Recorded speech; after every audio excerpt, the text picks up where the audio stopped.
நீங்கள் கிறிஸ்துவுடன் கூட எழுந்ததுண்டானால் கிறிஸ்து தேவனுடைய வலது பாரிசத்தில் வீற்றிருக்கும் இடத்தில் உள்ள மேலானவைகளை தேடுங்கள், பூமியின் உள்ளவைகளை அல்ல, மேலானவைகளையே நாடுங்கள்.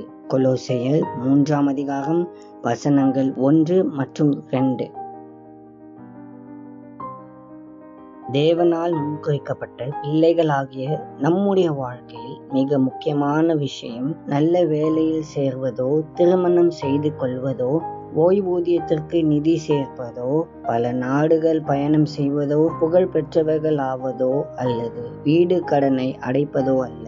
தேவன் நமக்கு கொடுத்துள்ள பணியை நிறைவேற்றுவதே வாழ்க்கையில் மிக முக்கியமான காரியமாகும். இயேசு நமக்காக சிலுவையில் மரித்தார், மேலும் ஒரு நோக்கத்திற்காகவே நம்மை ரட்சித்தும் உள்ளார்.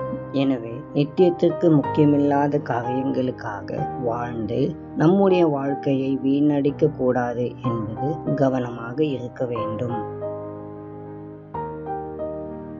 அன்பின் ஆண்டவரே, உமக்கு ஸ்தோத்திரம். கர்த்தாவே, இந்த நல்ல நாளுக்காக நன்றி.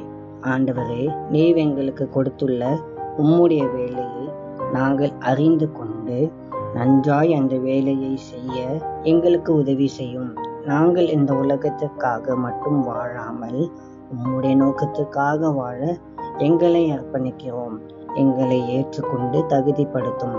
இயேசுவின் மூலம் ஜெபிக்கிறோம் பிதாவே. ஆமென்.